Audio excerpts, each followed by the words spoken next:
How to speed up a clip in CapCut PC.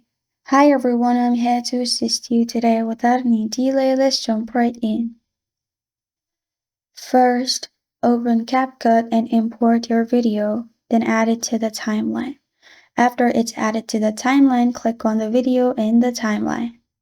Then at the top right corner of your screen, click on Speed.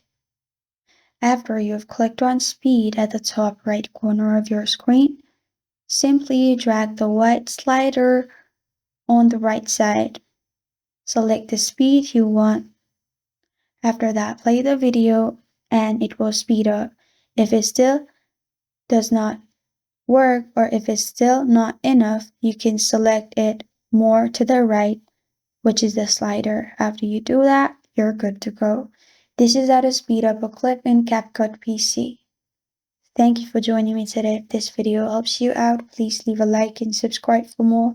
Got a question or want to suggest a topic? Comment below. Thank you for watching.